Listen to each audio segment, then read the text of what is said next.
Donc, la dernière approche qu'on va parler dans la vidéo, ça va être un sauvetage à angle faible, mais à 3 sauveteurs. Donc, dans le cas où on aurait besoin de 3 sauveteurs, c'est dans le cas où le terrain va être inégal, on va avoir des souches, on va avoir des obstacles, on n'a pas le choix de lever le panier. Donc, nous, on va faire une approche à 3 sauveteurs. La manœuvre et l'assurage, ça ne change pas. On a toujours une manœuvre et un assurage en twin tension avec nos 2 cordages de manœuvre et d'assurage qui s'en viennent dans 2 nœuds papillons redirigés dans une patte d'ours.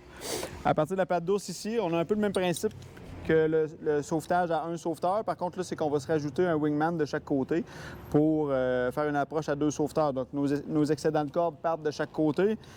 Si on part du côté gauche comme ça, au niveau de la corde bleue, on a l'assurage pour le sauveteur qui va être mis sur un prusik au niveau de la poitrine du sauveteur.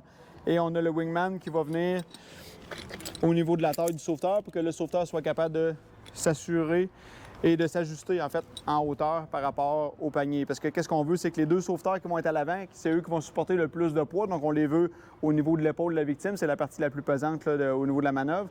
Donc on les veut au niveau des épaules de la victime. Donc ça va être important d'être capable de s'ajuster avec un wingman. Et puis on a notre assurage d'un côté, ça va être la bleue qui va servir d'assurage pour le sauveteur au niveau de la poitrine. L'excédent de corde va servir d'assurage au niveau de notre victime. Donc d'un côté, on a un sauveteur et une victime qui sont assurés sur le même cordage, ajusté avec des prusiks. On se dirige de l'autre côté avec la corde rouge. Donc on répète la même chose. Donc on a un wingman pour être capable de s'ajuster en hauteur par rapport aux épaules de notre victime. Notre assurage pour le sauveteur 2, ça va être au niveau d'un prusik, au niveau de la poitrine, sur la corde rouge.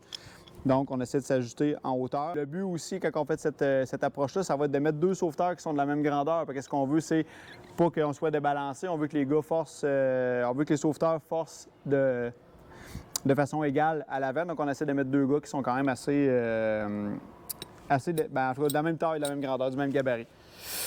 On continue sur la corde rouge. L'excédent de corde rouge va descendre au niveau du pied du panier. La petite différence ici au niveau du pied du panier, c'est que pour faire un deuxième point de contact au niveau du sauveteur, ça va être un prusik qui est installé au bas du panier. Donc, le sauveteur qui va être le sauveteur 3, qui va être le dernier en bas, c'est le seul sauveteur qui va être attaché au niveau du panier. Parce que lui il est capable de faire face, si on veut, à la remontée. Donc, il est capable de monter en faisant face au panier. Donc, c'est le seul qui va être attaché au niveau du panier. Les 2 sauveteurs qui vont être en avant vont être vraiment indépendants. Ce qu'on ne veut pas, c'est se faire tirer vers le bas en étant sauveteur au niveau des épaules. On ne veut pas se faire tirer vers le bas et avoir à contrer 2 forces. La force qui nous amène à monter en haut et la force qui nous amène à supporter la charge. Donc, c'est pour ça que les 2 sauveteurs à l'avant, on les veut indépendants. Contrairement aux sauveteurs en bas, on le veut attacher sur le panier. Donc, le point de contact au niveau du sauveteur, on essaie de faire un prusik le plus court possible pour être capable de venir l'attacher au niveau de notre anneau de la taille. Et puis, l'assurage au niveau du sauveteur 3 qui est au bas du panier va se faire comme les autres avec un prusik et on termine avec un nœud en 8 double dans un mousqueton au niveau de la poitrine.